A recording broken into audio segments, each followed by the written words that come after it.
Welcome, everybody. Welcome to, it's getting close to the end of the conference, and this is our roundtable workshop on the crime of denial of democracy. And I know many of you have been thinking about this and writing and doing activism in this area. So I thought one of the important questions raised by the program is what do we mean by the crime of denial of democracy? Do we have a shared understanding of the question of limits on democracy, which would allow measuring, which would allow sanctions, and other approaches that seem to be suggested by this workshop? To what extent are we thinking about limits on electoral processes and on voting exclusively, irregularities, or are we thinking more broadly about limits on a deeper understanding of democracy, and I would say constitutional democracy? And here, and we have many participants with experience in the judicial system.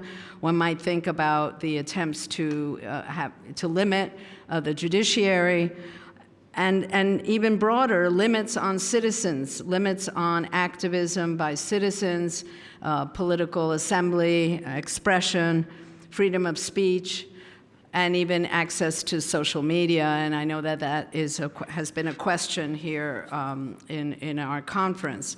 So we have a great group of participants to think about this and to talk about what we mean by the denial of democracy today. And certainly this is a transnational topic. And so we have, in the beginning, 3 speakers that will talk about democracy in decline.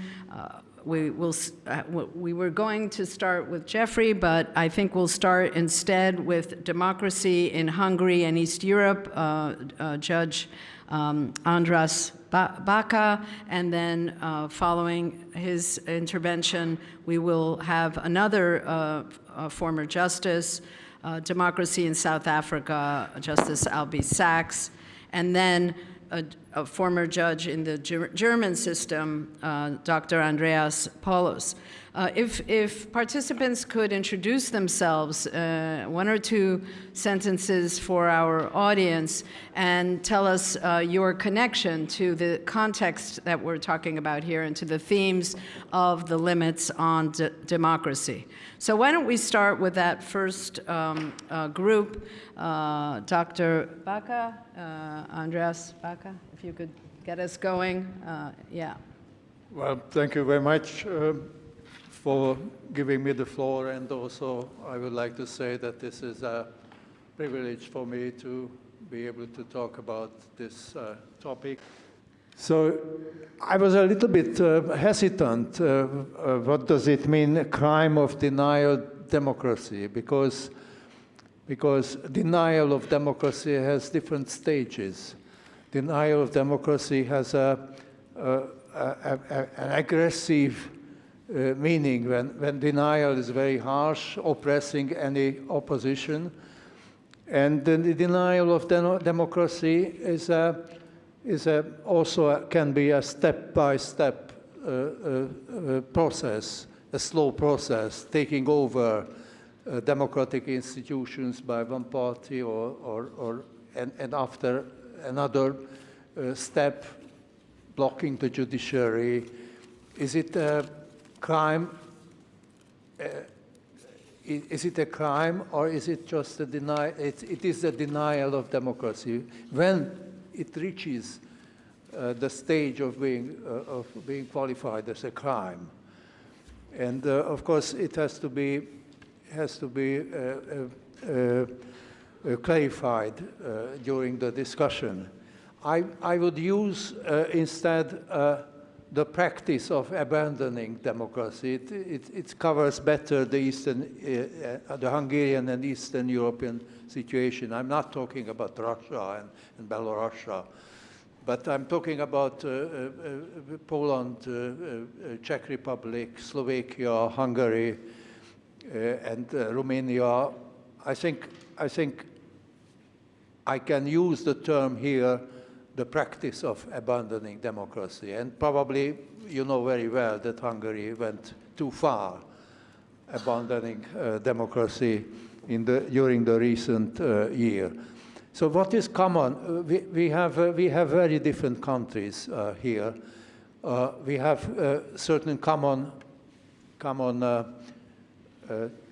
in the history of these countries. I mean, they are just liberated from the communist regime, and they built up, well, almost 30 years ago, almost 40 years ago, they built up a new democratic system, bringing up and establishing new institutions like constitutional courts and independent court system and so on and so on. Instead of the centralized system of the communist regimes. So this is the only common things, but even the communist heritage was different in these countries because we have a more liberal type of communism in Hungary, and they were more severe in Poland and the Czech Republic, and even Romania. So it is, these are different countries, but one thing is quite common, that these are new democracies, relatively new democracies, with new institutions, new democratic institutions, relatively young democracies.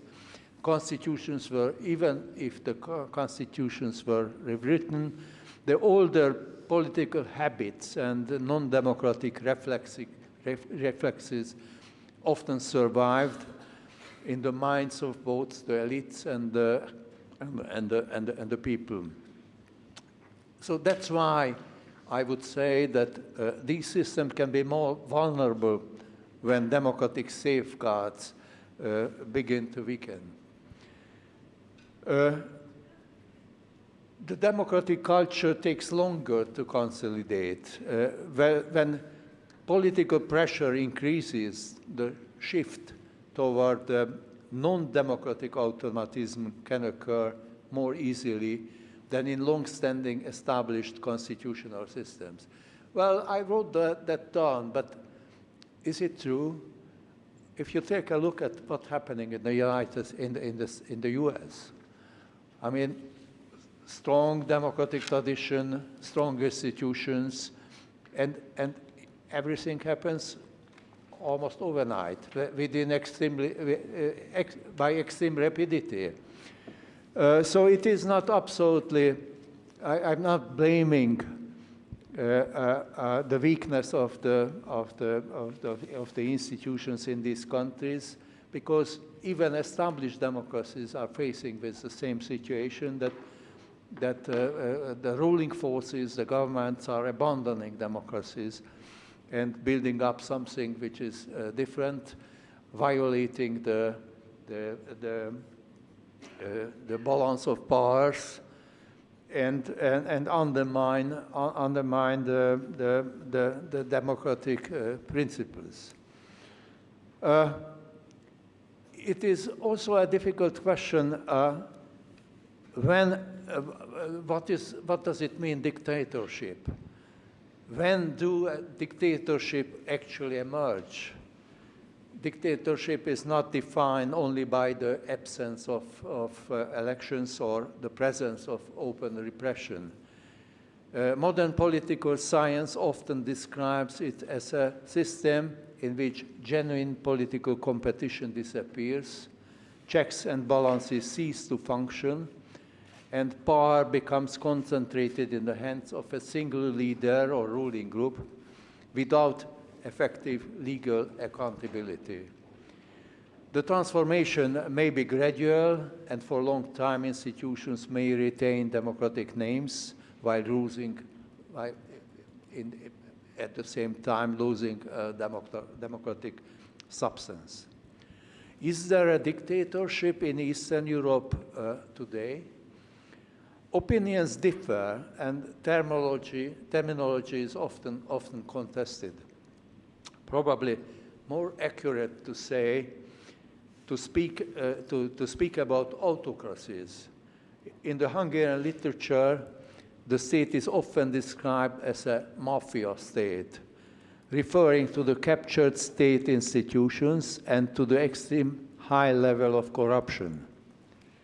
Sometimes scholars speak of illiberal democracies or competitive authoritarian regimes, suggesting hybrid systems that operate between democracy and dictatorship. What is less disputed, however, is that several countries in the region show serious warning signs: weakened courts, politically dominated oversight bodies, and electoral frameworks that no longer guarantee the equal playing field. From Eastern European viewpoint, the lesson is quite clear. Democracy is not only about founding institutions, it's about maintaining them through strong legal safeguard and civil vigilance. The denial of democracy rarely arrives openly. It advances step by step through legal changes that slowly reshape the balance of power. Recognizing these patterns early is not an act of pessimism. It is a responsibility toward the constitutional future of our societies. A final brief remarks concerns how to stop this sliding of democracies. From inside, it is extremely difficult because if there is already a sliding democracy, it means that there is a force inside the country that which has a power to do whatever this force would like to do. I think the other solution is other protection is international adjudication. I was member of the European Court of Human Rights for a while, for 17 years, and I know very well that international courts are very slow when they are processing cases. It is the nature of the judicial process. I think the judicial process is normally the slowest and most expensive process. And even international judiciaries are facing with enormous challenges, fighting with the always growing caseload of courts and dealing with complaints coming from very different countries. So it takes time. And that's a problem because by the time when the court or international courts gives or deliver judgments and gives a ruling on certain issue and on certain cases, the whole process is finished in that country where the complaint came from. So I think the procedure, the international court procedure, should be speeded up, must become faster and more preventive. Probably a priority review for rule of law cases, a wider use of interim measures, and stronger enforcement mechanism could help ensure that the judgment arrives before institutional damage becomes irreversible. And enhance the cooperation between regional courts and domestic judiciaries combined with clearer political follow-up by international organizations would transform international justice from slow corrective tool into an early safeguard of democracy. Thank you very much for your patience. No, I'll start. Dr. Paulus, Professor, yeah, you'll go next, okay? Yeah. The chair changed the order because for the fit of the contributions. So actually, what I want to talk about is the concept of militant democracy. I was judge of the Federal Constitutional Court in Germany I'm now a law professor in Göttingen, and I'm very happy One that... condition, raise the... Oh, thank you very much. So I'm now, after a stint at the Constitutional Court of 12 years in Germany, I'm now a law professor in Göttingen, and I'm proud that two of my students, former students of the Göttingen Master, are in the audience.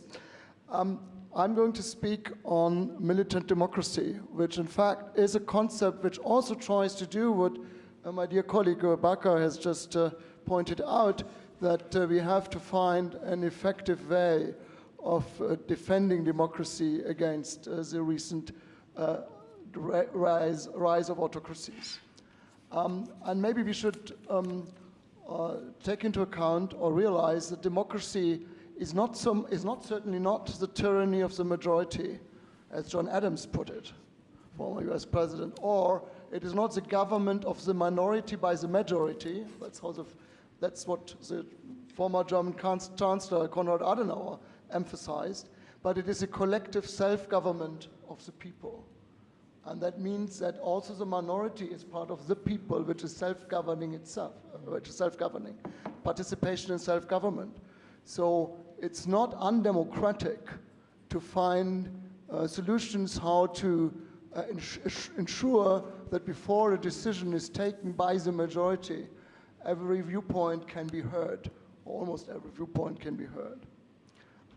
So liberal democracy consists in the recognition that all of the citizens are contributing to democracy.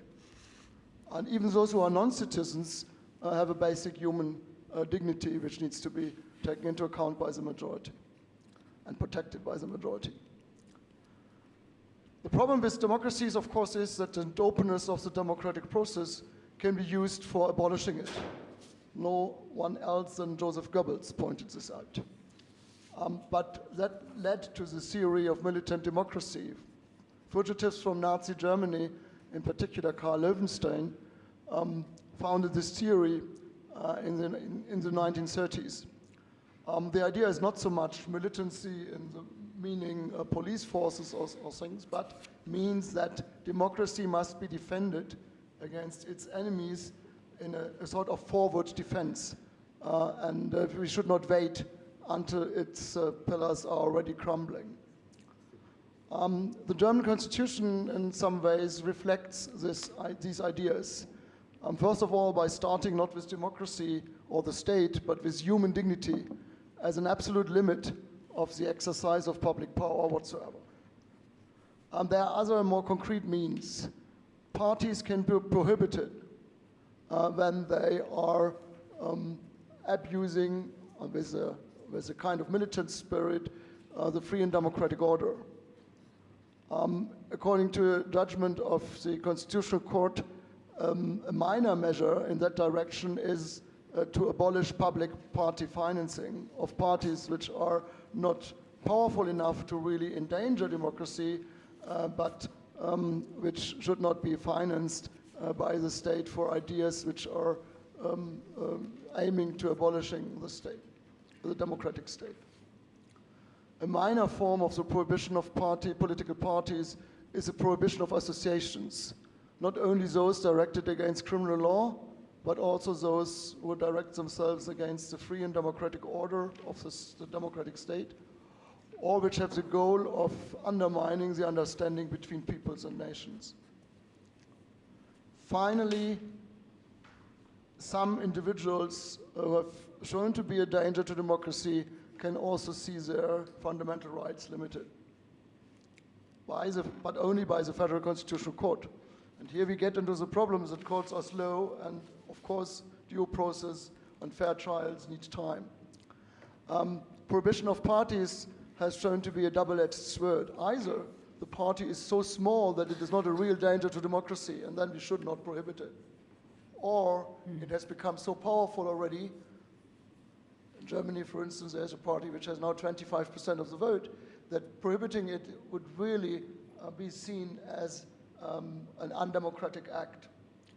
So actually it's quite problematic to find the right moment and then to go through the processes of the prohibition. The prohibition of associations has been the most powerful means particularly also against parties which do not participate in elections.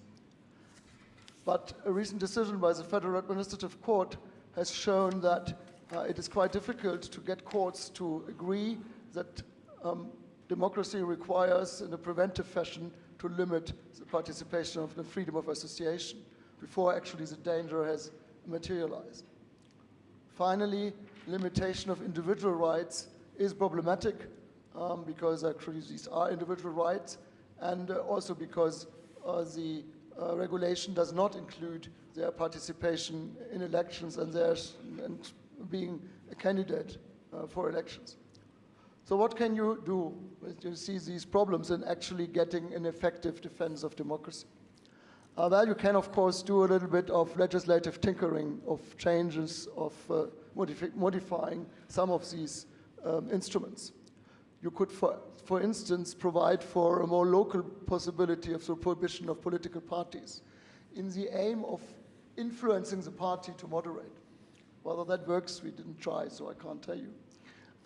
One could also, in fact, include a ban for standing for elections for certain individuals, but only after due process, because, of course, democracy can also be abolished by giving itself up, by becoming authoritarian, and that's, of course, would defeat the purpose. Nevertheless, I would suggest that militant democracy may be an element. I would rather call it preventive defense of democracy rather than militant democracy. But we should also indeed look to the democratic process, look to the social networks, and look to the defense of real free decision of the people in elections. Foreign interference in elections is a problem because it limits the self-determination of the people. It should be an act of self-determination and not an act of being influenced from abroad. That does not exclude the expressing opinions also from abroad, but of course some sort of secret trying attempts to influence elections by undermining the democratic process in other states. And we should maybe look to the application of the non-intervention principle of international law, also to those attempts of influencing elections by unlawful means from other states. In the last resort, I'm afraid, I think the real defense of democracy must be the citizens. Courts can only be effective when they have minimal support in the citizenry, that the citizenry wants to defend the democracy it has. A couple of years ago, we had demonstrations against the idea of remigration. In my own university city of Göttingen, more than 10% of the populace were in the streets, covering both the democratic right and the left. And I think that should be an example to show that we cannot relent and we need to mobilize the public. Courts alone will not be the solution. Thank you very much. Thank you. So, am I moving the mic? Yeah. Oh, you have it. Okay. Great, thank you. So a number of tensions on the table, national approaches to seeking to protect democracy, international law, citizens. I'm going to turn next to Justice Albie Sachs, and he'll pick it up from here. And then we'll open it up to the other speakers. Yeah.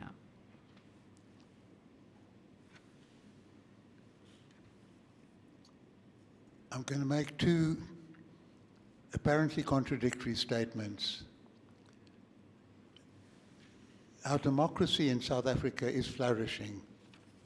The institutions are strong and they're meaningful.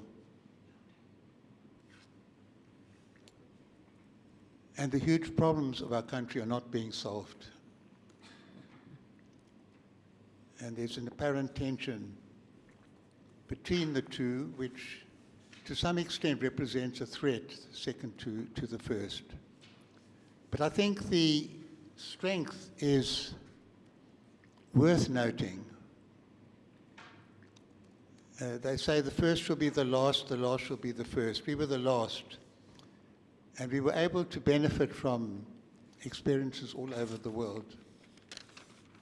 To begin with, other countries became independent when the colonizing power, occupying power left, the old flag came down, a new flag went up, the band played, there were some dignitaries, and then the country had to go ahead. We didn't have a day like that. We had a general election. So instead of just a few dignitaries applauding this moment, 20 million people took part. Our country was created by democracy, a whites-only franchise with minimal representation of people of mixed origin, so-called, and Indian origin, was replaced by universal suffrage. Everybody took part. It was a huge day, a marvelous day. You can't be more participatory than that. Next aspect, the Constitutional Court judges are sworn in, and we have a constitution.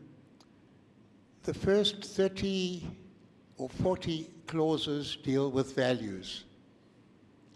A long preamble, foundational principles, a very comprehensive Bill of Rights before you get to institutions. It's not an add-on.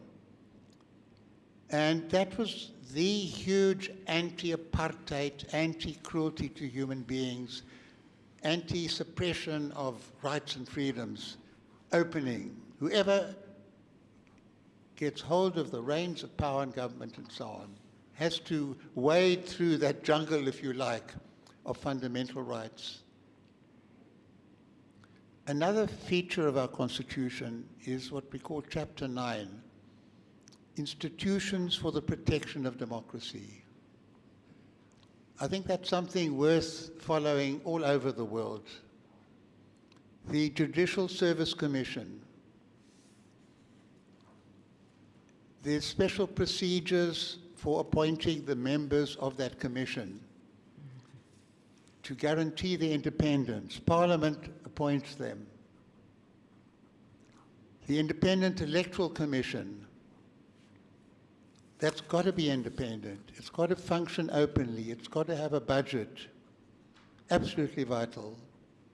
We also have a Commission for Human Rights, a Commission for Gender Equality, a public protector modeled on the ombudsman, we didn't like the term, called public protector, and given powers that go beyond simply making recommendations to Parliament, recommendations that are binding, unless Parliament has them overturned by the courts. The Auditor General, a figure that's never mentioned in human rights discourse, but I think is more important than all the others put together, public accounting for all funding, except for certain secret funds, and even they subject to certain kinds of control. And there are other agencies like that, and special built-in protections for their selection, their appointment, and very difficult procedures for their dismissal, but they can be dismissed. The Constitutional Court inaugurated a year after the first elections. Nelson Mandela is there, and he says, the last time I was in court was to find out if I was going to be sentenced to death. Today, I am present at the inauguration of a court on which our democracy depends. It was a marvelous opening. We were all delighted, and to show our gratitude, 6 months later, we struck down 2 important proclamations made by Nelson Mandela. That's gratitude for you. He went on to TV. We were wondering what would he say, who the hell are these people? I appointed them. I was in jail for 27 years. I'm doing something Parliament asked me to do. Instead, he said, I, as President, must be the first to show respect for the Constitution as interpreted by the Constitutional Court. Once he'd done that, then it was easy for the others not to feel personally offended if we ruled against them. And we've had other presidents, the court ruled against them, and they've accepted the rulings. So there's a combination then of an historically created moment of the general elections, coupled with 2 years battling on the text of the Constitution, institutions for the protection of democracy, and brilliant judges. Of course they're brilliant. They appointed me to the court, so the process must be a good one. I'm actually so proud of that institution. We knew we were building an institution. And amongst the things the court has done that's relevant to this theme, drawing a distinction between representative democracy and participatory democracy, and putting a strong emphasis on participatory democracy. It's not just elections and everything. People go to sleep until 5 years have passed, the kiss, they come alive again, and then another 5 years pass.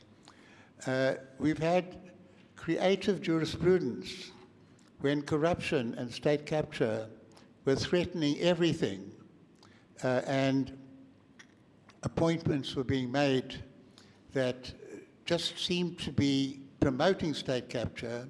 The court came up with a doctrine of rationality. When somebody was appointed Director of Public Prosecutions, who had been a witness at an inquiry into malfeasance and had been found not guilty but been rejected, evidence been rejected as untrustworthy. And the court said you can't appoint somebody untrustworthy to be in charge of prosecuting people who've committed crimes. And it was received with acclamation by the general public.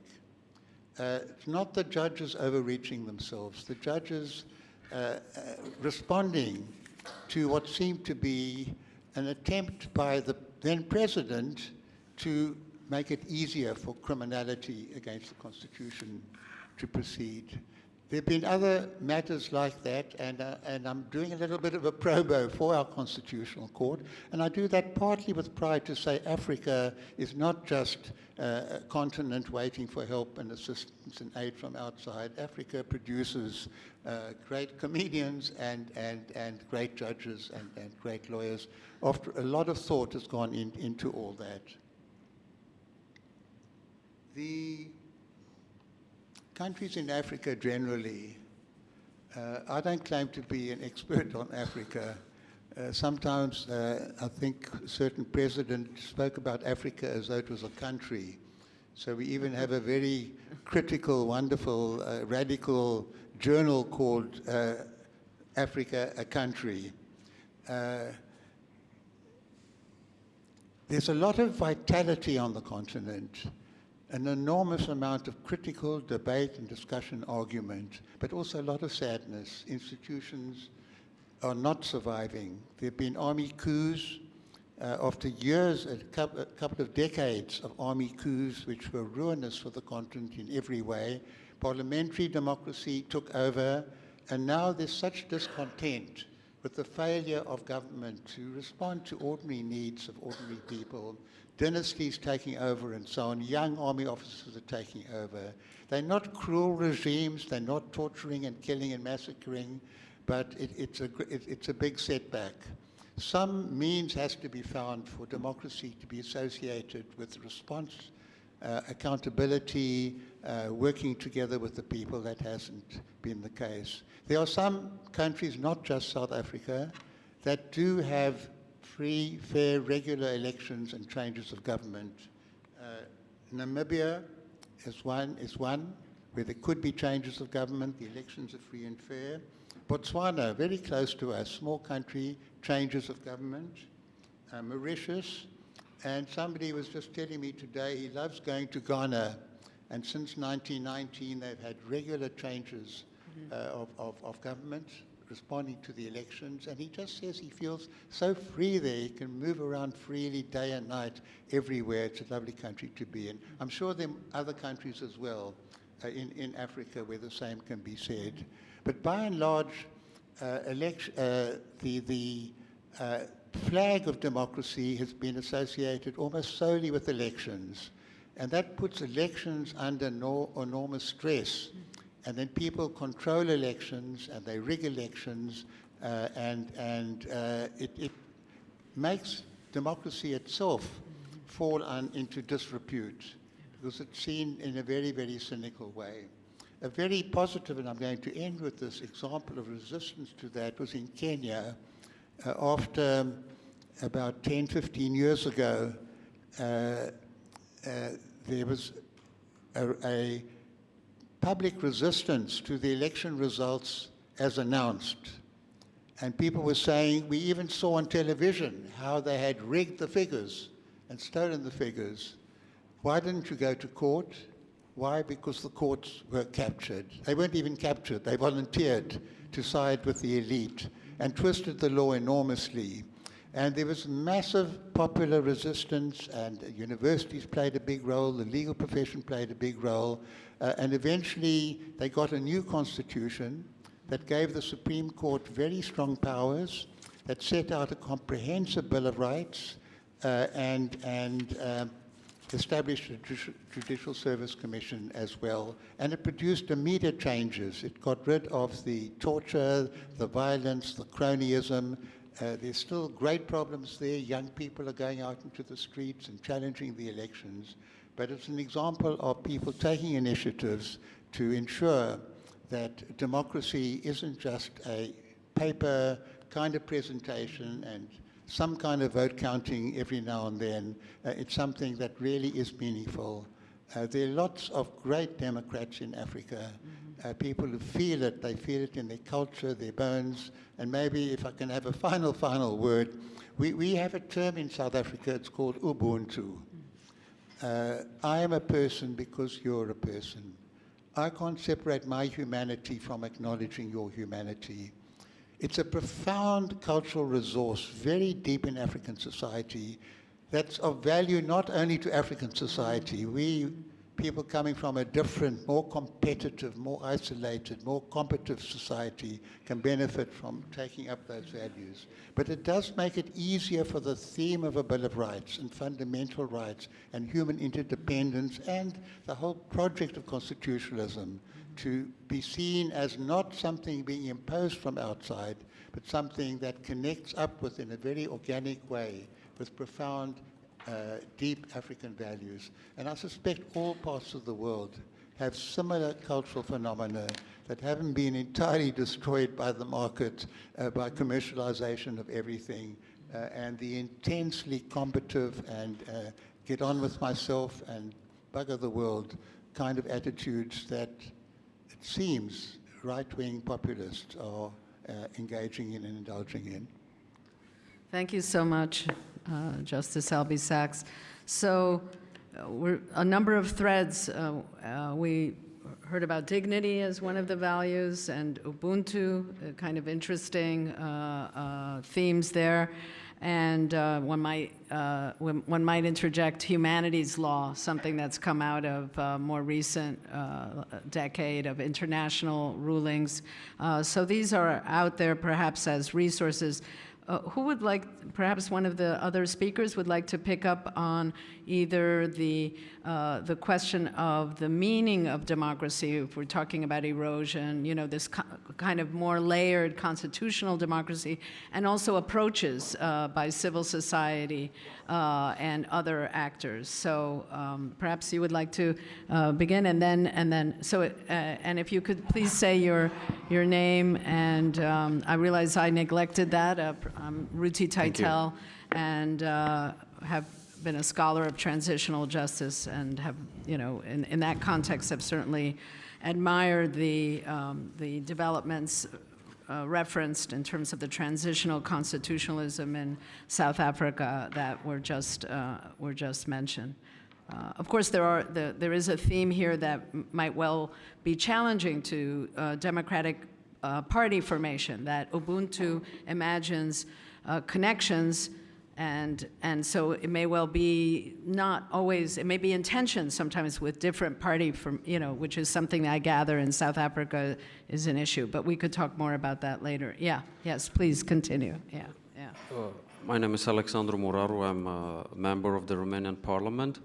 And thank you for the invitation, and also for this discussion, and also for the subject. I believe is not only one of the central subjects of nowadays society, but I believe that it's going to be one of the main topics in the next decades. And the discussion about the crimes against democracy offers an opportunity to advance a new concept, the systemic subversion of constitutional order as a distinct international offense. And today the International Criminal Court prosecutes genocide, crimes against humanity, war crimes, but there is no explicit typification of authoritarian capture. Yet the deliberate destruction of judicial independence, the annulment of free elections, or the neutralization of an independent press produces effects comparable to aggression against the political community. Within this logic, the question, when does the dictatorship begins, becomes very central. Dictatorship does not begin when the opposition is formally banned, but when alternation of power becomes impossible in practice, and it begins when the rules of the game are adjusted so that the competition is simulated rather than real. Referring to Albe Sachs' reflections, transitional justice demonstrates that democracy requires not only elections, but also institutional memory and safeguards against authoritarian relapse. Romania, post-communism experience provide a pragmatic perspective, regimes that not fall only through revolutions, but also through the slow erosion of standards.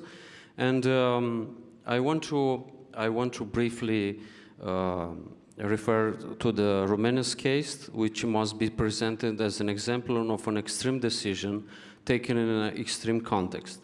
And I want to say that I'm not agree with the former president of the Hungarian Supreme Court, because you cannot put in the same phrase Hungary and Romania right now.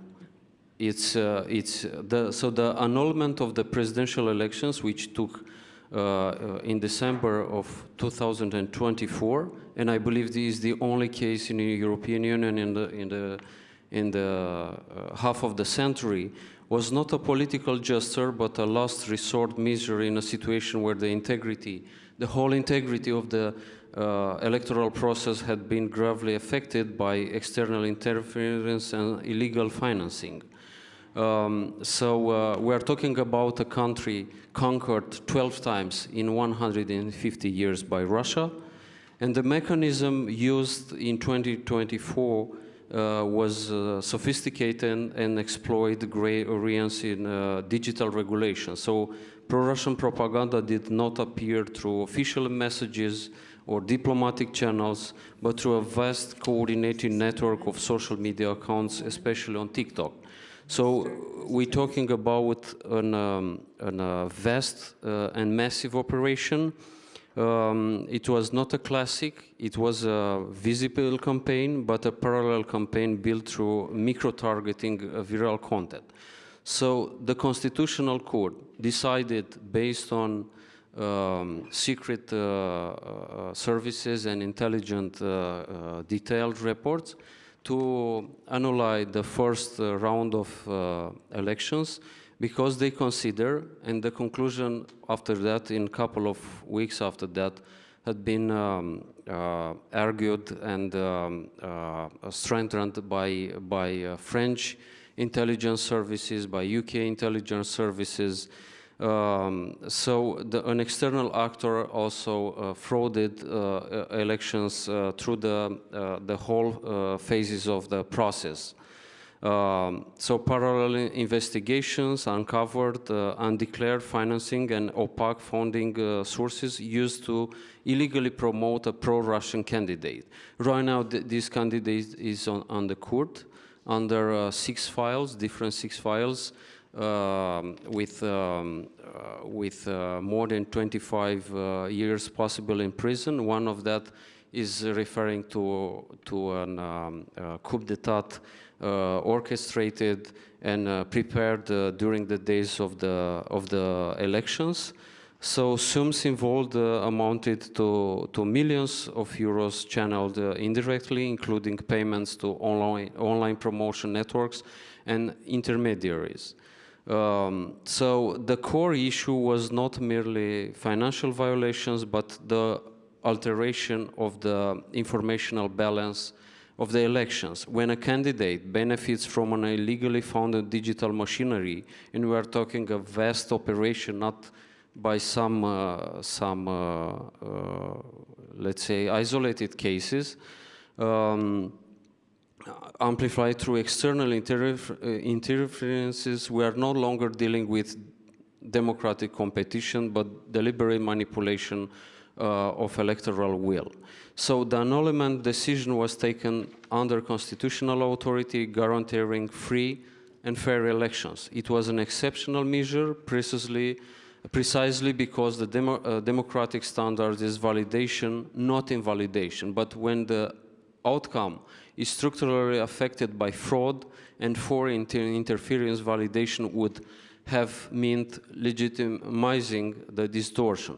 So it's important to emphasize that this decision, the Romanian decision in this case, was not directed against a political opinion, but against an illegal operation. So voters were not punished for their choices, but the process was reset to restore equal conditions of competition.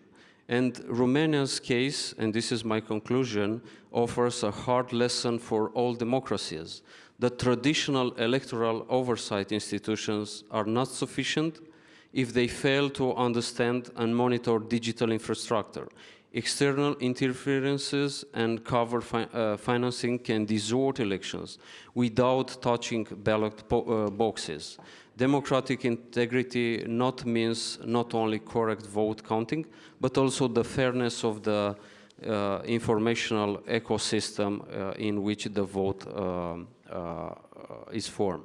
In this context of preventing extremism, this example supports a broader argument that constitutional defense must include rapid intervention mechanism against massive electoral manipulation, strict regulation of digital campaign financing, and of course transparency of online political advertising. So annulment should never become a routine instrument, and this is very important to mention, but it must remain possible when the alternative would be legitimizing institutional capture through illegal means. Thank you. Thanks very much. And I think we're seeing some regional developments, and we can see around the world political regionalization and different threats to democracy in different regions. So picking up on that, our next speaker, yeah. Hi, my name is Natalia. I'm a Ukrainian journalist focused on war crimes documentation, but also in parallel on the research on resilience of the democratic society. And I probably took the title very literally, and that would be my point. Like, really, that's something we are living through, and also make a point for the participatory democracy. So within the last year, our organization, together with a sociologist, ran the social research, the focus group, to discuss what is a balance between the national defense and democratic principles. And we are a society which has for 4 years can't held the elections. So the question was, how do we sustain our democracy in that case? And we were asking for the limitations and what people are ready to accept, including the groups like people who lived through the occupation, soldiers who are fighting, people who are refugees. And what was interesting for us, that people saw the democracies as a lived experience, a very, very practical term, and they were ready to accept some of the limitation which, when there is a clear understanding that they are temporary, then when the rule of law is still in practice, and when it's fair. And that was kind of 3 key principles, because the question is like, what do you make the democracy if there are no elections? And I'll do my point why I explain why, while paradoxically, during the full-scale invasion and total war, the society can be more even democratic.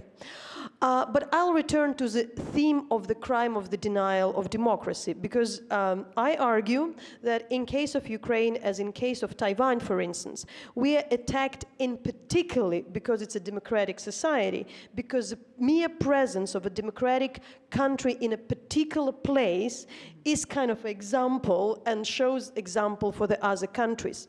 Therefore, for us, democracy is the guarantee for our sovereignty, but therefore our sovereignty is attacked for being democratic. With a clear other examples, because there are a lot of, in Ukraine there are so far, by Ukrainian law enforcement, 200,000 alleged war crimes committed. They are all of all the kinds, all kind of the violations of the Geneva Convention. But I want to bring a very specific example why I think it's also attack on the democracy. One of the groups which really was attacked the most is the local village heads. Those people are elected in Ukraine. And in one of the occupied regions in the south of country, when we have 49 smaller regions, heads of 47 within the first 8 months of the occupation were either abducted or exiled.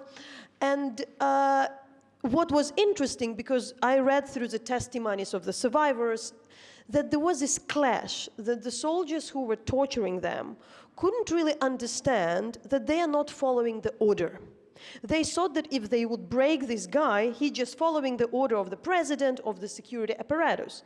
While the people on the ground were just, I'm elected by my community, I represent my opinion. Therefore, those tortures, those kind of the interaction and lengthy interrogation, and we're speaking about hundreds and thousands of people, were so meaningless. It's like the clash when undemocratic system doesn't understand that they cannot break somebody who is elected. And the second example is when I had a chance to talk to the survivor, who is not a very typical, let's say, stereotypical victim. Her husband was evangelical, Armenian, Russian speaker from the eastern Ukraine, tortured, and I asked, what are the reasons, who are the people in the basement with him? He said, these are the people who have own opinion. In occupied part, it's enough to have own opinion. It doesn't matter which opinion, which also saying that the fact you have just any kind of idea is attack. So I'm returning to the point of the participatory democracy, because I'm explained why the democracy is under the attack.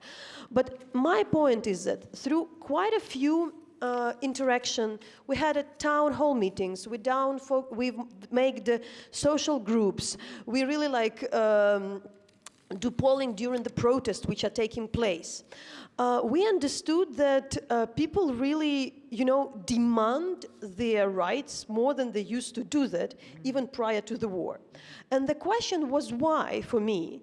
And when we did this research, we understood that just after the full-scale invasion, just almost everybody participated in some kind of the effort. Served in the army, volunteered, fundraised, helped this, run kind of a local, organize some local community thing, because it's a total war and people had to participate in the social life. Their life is so connected and interconnected to each other that they demand higher accountability, and they are ready to fight for this accountability. They are ready to risk for these things. They are ready to go to the protest. Even during full-scale invasion, close to the presidential office, they would ready to investigate the crimes in the army, corruption, in the kind of procurement, and all kind of thing during full-scale war. Understanding that just this balance between business, civil society, government, and this trust makes the things work. So what is my point, and why I also kind of put so much pressure on this participatory democracy? I think that saver, it won't be going for already authoritarian countries, but for the most of the countries, is really not to just think about democracy as a part of the elections. For us, we want to have them, but we have example how you can live through that without them in a very, very literally way. because I believe that if you don't exercise democracy, it's like astronaut. Your muscles are not really there. So therefore, the best saver for the democracy in, let's say, countries sliding elsewhere or democratic societies is using it to practice in every possible way. Would it be community level and kind of return of very kind of classical participatory politics, and then the people would feel that they're accountable and they would go to the courts, they would have a bigger responsibility. So, and thank you so much for listening. Thank you so much. As we have heard, the democracy identity is flourishing in great part in light of the war. So that's an interesting theme. And obviously the concern about capture and about control by Russia, which was mentioned earlier by the former speaker. Bon, dire que le problème de la démocratie, que maintenant on a une démocratie, mais on a une fausse démocratie. Okay. I will be translating on the behalf of Biramda Abeid. And closer, okay. I will be translating in the behalf of Biramda Abeid from Mauritania. Peut très vite, parce qu'on n'a pas beaucoup de so temps. In his country, in Mauritania, he say it's a false democracy. It's a false democracy in Mauritania. Yeah, and in most of the world. Dans beaucoup de pays, il y a de fausses démocraties, mais il y a de vraies démocraties. In most countries, there is a false democracy, but there is also true democracy. Bon, mais le problème, c'est que les fausses démocraties sont cataloguées comme démocratie exacte par les pays et les institutions comme l'Union européenne et comme les Nations Unies. But the problem is that fake democracies are named as real democracies by the same institution like the European Union or the European democracies. L'Union africaine aussi considère que toute élection relève d'une démocratie. In the African Union as well, every election is considered like a democracy. Alors que ça dévalorise la démocratie chez les peuples africains qui sont gouvernés par de fausses démocraties. But this downplays the value of true democracy in countries in Africa where they are ruled by fake democracies. Il y a quelques jours, l'Union européenne, dont l'Allemagne est l'un des principaux bailleurs de fonds, a octroyé presque 1 million d'euros à la CENI, la Commission électorale mauritanienne, pour préparer des élections futures. A few days ago, Germany and the European Union sent 1 million euros to finance the constitutional court for the upcoming elections in Mauritania. Mais dans la Mauritanie, les élections sont fausses. Parce qu'avec toute notre popularité, nous, on a 10 députés d'opposants vrais sur 176 députés qui sont tous faux, qui sont élus par la fraude, par la coercition, par la violence, par la corruption au grand jour. But despite our popularity, we only have 10 deputies in the member of parliament, about 176. The rest are elected by force, by fraud, and by repression. And et c'est la CENI qui supervise le fraude, qui organise le fraude. Et elle est la CENI, elle est considérée comme indépendante. And this Constitutional Electoral Council, which is financed by the EU, is supposedly independent, but they are the one doing the oversight on the democratic process. Donc, dans la Mauritanie, tous les partis d'opposition sont interdits. In Mauritania, there is no opposition party. No. They are forbidden. Yeah. And we saw also in South Africa, I mean, there are places where there's, there isn't enough, I would say, multi-party or developed party formation. So that's a question when you have elections and it's very clear. Yeah, go ahead. But we need also to leave time for other speakers, so I don't know if Dis-lui qu'il y a des partis d'opposition, mais ils sont interdits. Et en même temps, l'Union européenne, les Nations unies considèrent que c'est un pays démocratique. Et imaginez-vous qu'en Amérique, le Parti démocrate est interdit. C'est seul le Parti républicain en place. C'est ce qui est en Mauritanie. On ne peut pas dire que l'Amérique est démocratique quand il y a un seul parti qui est légalisé, les autres sont interdits, les partis opposants sont interdits. Voilà. Yeah. So the problem in Mauritania is that every opposition party is forbidden.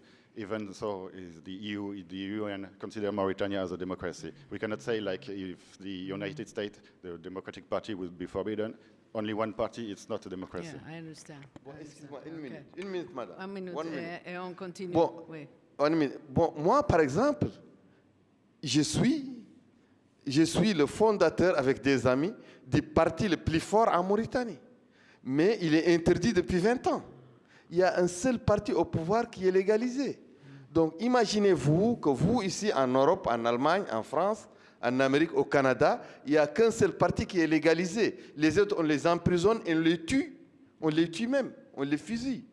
Mais malgré tout, les institutions internationales, surtout européennes, qui est le berceau de la démocratie, ils considèrent qu'en Mauritanie, il y a une démocratie et ils prennent l'argent du contribuable européen qu'ils donnent, ils financent avec l'argent du contribuable européen de fausses démocraties. Ça, c'est grave, c'est entretenir la crise. C'est pourquoi l'Europe a perdu ses soutiens en Afrique. C'est pourquoi la jeunesse africaine a tourné le dos à la démocratie et elle a choisi les militaires. Parce qu'elle considère que la démocratie est comme ça et la démocratie n'a pas de lendemain. C'est grave. Yeah, the problem which happened in Mauritania, since people began to disbelieve in the democratic process, that's why they turn over towards a military coup and everything we are seeing like that.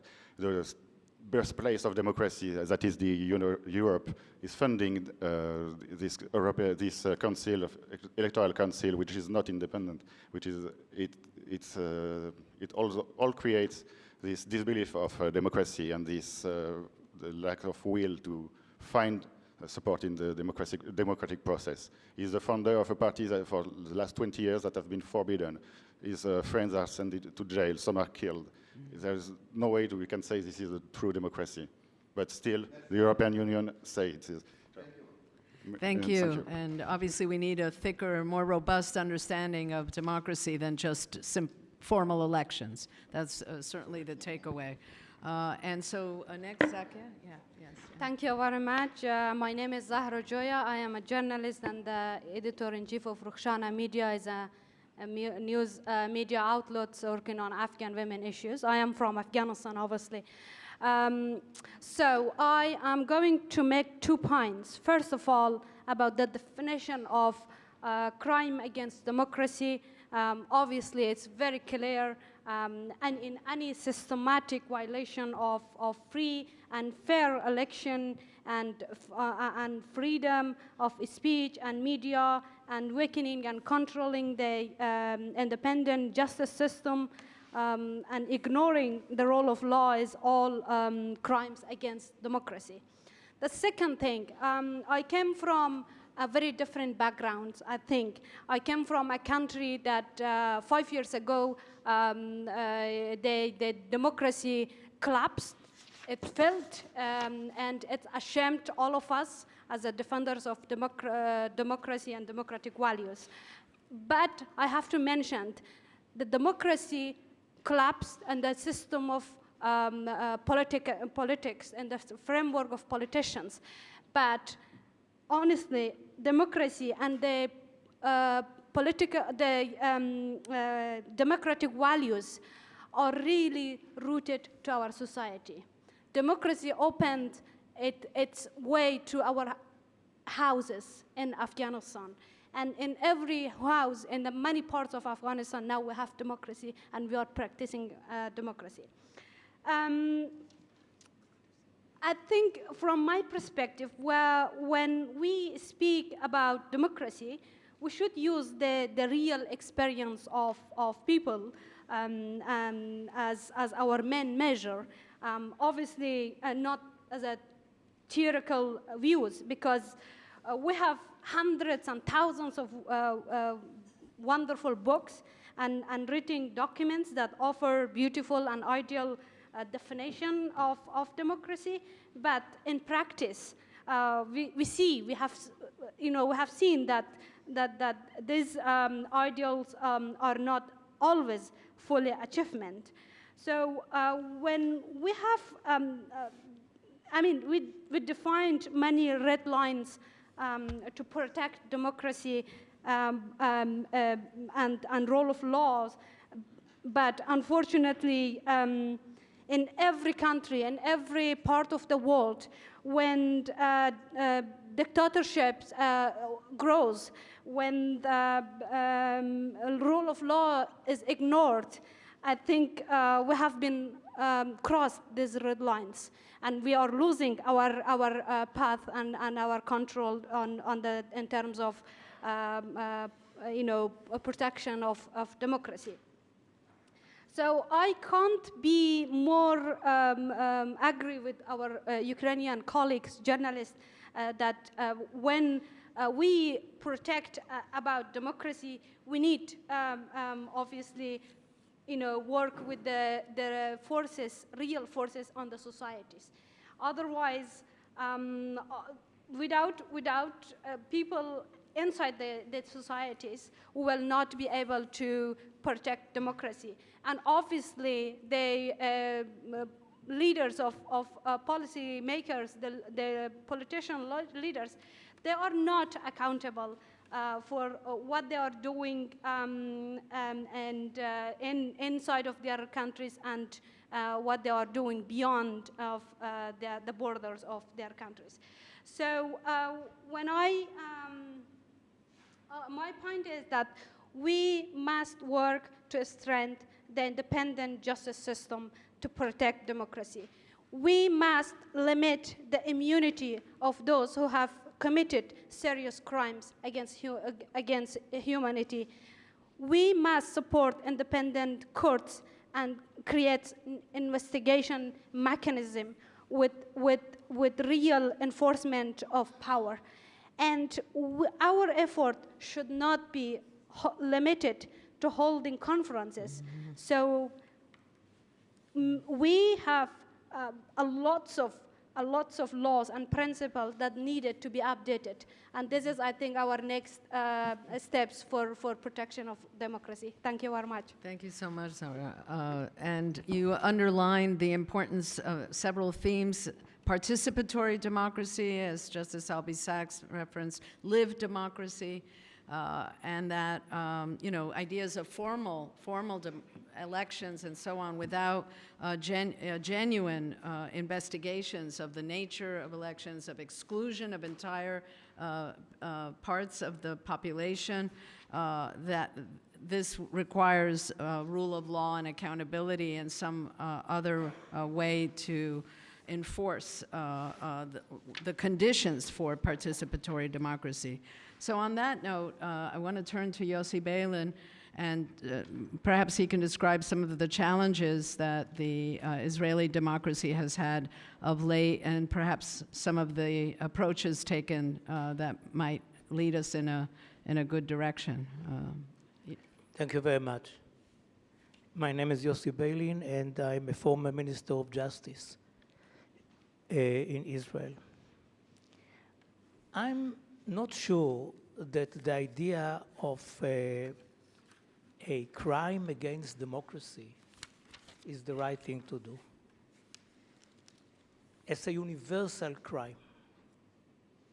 We must take into account that the democracy, as we know it, is not older than 120, 130 years. We are not speaking about Greece or years in the past. We have to take into account that the young democracy in France, in the United States, later on in Germany, in other places,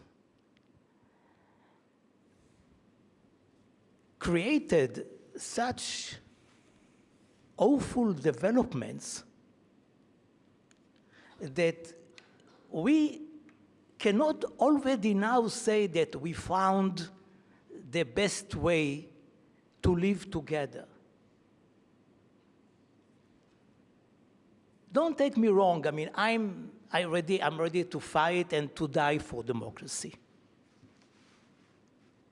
Really. And Tamar, the reference to the issue of what is to the developments in Israel in the last 3 years is, I don't know even how to describe it. I mean, it is dark days for people like us. And we really hope that it will change with the next elections. And we go to the streets, we are taken to the streets, we shout and scream and speak and write. And I hope that it will succeed, because democracy is there, but it is in danger. And if the same people will be re-elected in less than a year from now, then it will be very difficult to say that we are still a democracy. So I'm for such a law internally in our countries. I think that we have to wait years, decades, until we say that it is a crime to deny democracy. Now the question is about the definition. I mean, nobody here thinks that it is the elections and then we can go home. It's nothing. I mean, it's an important part, but if it is only the elections, then we can forget about democracy. Democracy is many, many things. But the advantage is that we don't have to invent the wheel. We work for years with Freedom House, with the economists. Every year, we have the results of the democracies in the world, the numbers according to criteria. Now, we can argue about the criteria, and there are some differences among those institutions which are annually announce the place in which different countries find themselves in the index of democracies. But it is more or less the same. So when we are asking ourselves, what is democracy? How can we define democracy? We don't have to work on it. I don't suggest to waste time on something like that, because we have already the numbers and the institutions which deal with it. What I believe is that we must have a united democratic states side by side with the United Nations. It should not be instead of the United Nations, because the United Nations is the only place in the world in which all the countries, almost all the countries, can talk to each other or at least meet with each other. It was never like that in history until 1945. Never. And we cannot easily, I mean, there are some people in this world who are ready easily to give up on the UN. UN is far from being perfect, I don't have to say, but it is very, very important to keep it. But we cannot give up on the idea of another institution, international institution, in which only democratic countries will be allowed. Now, who will be the one, who will be the usher in the door, who will allow them to enter or will demand that they will leave?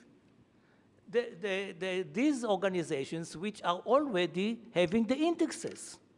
And there will be an agreement, for example, that you take 2 or 3 institutions every year, and if they decide, the 3 of them, the 2 of them, that a certain country is below the flawed democracies, because you have full democracies, you have flawed democracies, you have no democracies, there are different 4 or 5 criteria in these institutions. If the 2 institutions decide that a country which last year was still a flawed democracy, but today it doesn't fulfill the minimum for democracy, then this country will have to be suspended from the organization. And I think that if we have something like that, if there will be also, of course, a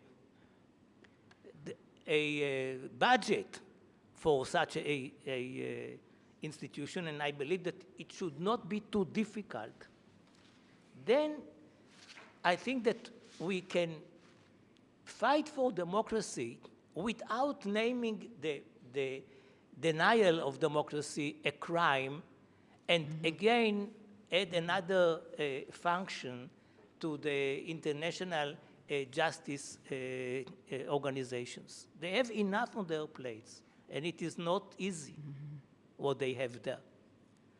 And I think that what we should strengthen, the ICC, for example, is very, very, very important.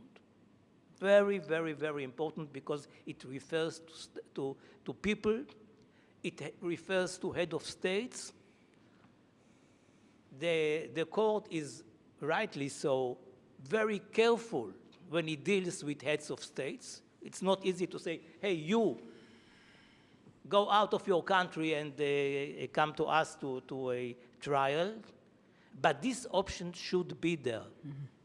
It should frighten leaders in the world that something like that may happen to them. I think that eventually our goal should be that the whole world will become democratic. But today, most of the people live in non-democratic states. And in the way for this hope or for this aim of one United Nations with democratic countries, to have what I suggested, to have a United Democratic Nations and United Nations side by side, will help us to convince the non-democratic countries to join the democratic ones. Thank you. Thank you very much. And we'll have Udo next. Dr. Yeah, and perhaps end with Albi, because I know that Albi Sachs has a comparable idea about an alliance of democratic states. So perhaps we could, you might, I don't know if you want to raise that now. I know you spoke already, but yes, Dr. Yeah. Thank you very much. It's been quite an interesting conversation. I want to put 3 points on the table. The first point is that the denial of democracy can be covert and it can be overt. And when it is overt, I think it requires a different kind of response. When it is subtle and quiet, it requires a different kind of response. And I think we should go away from this conversation with just clear ideas on how we respond to each one of them. A lot has been said about the court system, the international framework, international courts, regional courts, as a very viable tool for safeguarding democracy and pushing back on denial of democracy. And these tools are really valid, in my opinion, because they help establish some level of global principles and global standards to which we aspire to. But they are only relevant when the denial of democracy is clear. Like when you have a coup d'etat, when you dissolve parliament, when you sack judges, things that are that very obvious, then it is easy to mobilize that kind of international response or judicial response to such situation. And I think that is fairly easy sometimes to do because, again, the world gets angry, everybody's...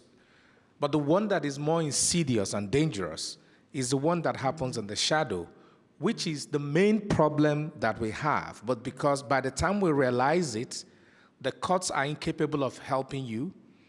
The international system is also incapable of helping you because democracy has been hollowed from inside out. And then citizens are oftentimes also then bought over by this quiet and deliberate process of turning democracy on its head. And this is where I really do think that we've got a problem in terms of how we respond to it, in terms of how we deal with it. And unfortunately, we're out of time because I was hoping we can focus on that aspect that is a bit more fluid, bit more dangerous, bit more insidious. But I have some proposals. One is the role of the media in protecting democracy. Because in almost every country where there is denial of democracy, the first casualty is free media. And how we are able to protect that very important institution. And they have two major problems across the world now.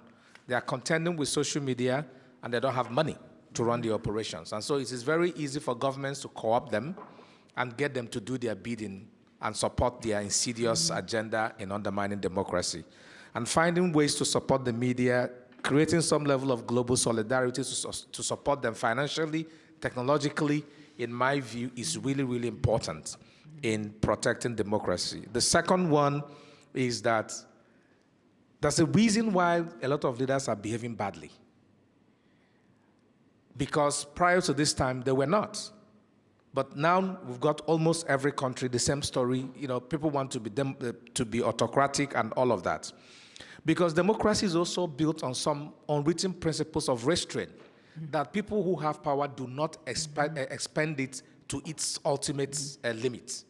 And so that level of national civic socialization and investment in building a new crop of leaders, a new socialization for people who are going into leadership, who are going into politics, I think is really, really important. And the final point is that when you look at the story of Latin America, you see the role that religion played in safeguarding democracy. When you look at the history of various parts of the world, and you see the role traditional institutions, religion, pressure group, local groups have played in protecting democracy. As we talk about what is happening to our world right now, we seem to forget some of these outliers that have been very, very influential in getting governments and leaders to behave differently. Building a coalition of unlikely partners is also quite important, in my view, in creating a pressure point that pushes back when this subtle denigration and subversion of democracy happens across our society. Thank you. Thanks so much, and we know of your work with the Hague Institute and that you're working on connecting civil society and various initiatives.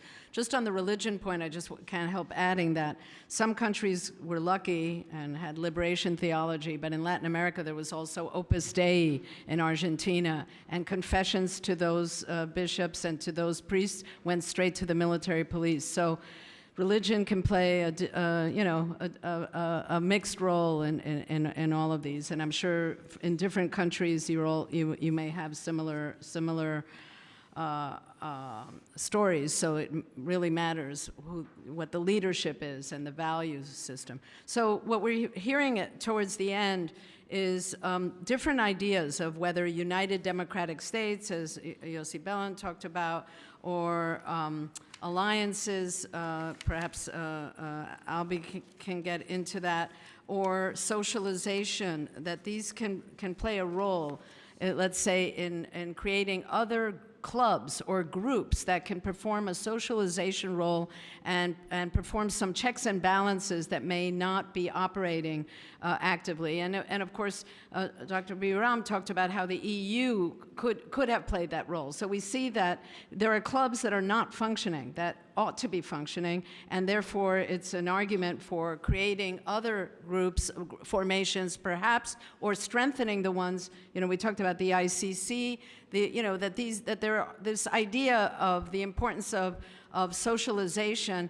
because at the end of the day, leaders want to be admitted, they want that popularity, they want to be seen as dynamic and so forth. And so this is just some ideas that threads in the conversation. I don't know if, Albi, you wanted to end. We talked about criminalization, but I think you have an important alternative that seems to capture the sense of the group in terms of other ways of thinking about the pressure, ways to pressure some of the, or support democracies, where there are threats to democracy. Your idea, I think, yesterday of civil sanctions through an alliance. I don't know if you see it as pertaining to our conversation today. And I know we're out of time, so just... No, yeah. I'm running a mile from my own proposal. Oh, okay, okay. If well, it's somehow fair enough, fair enough. An elite group of self-appointed people Okay. who think we are the Democrats. I see. Okay.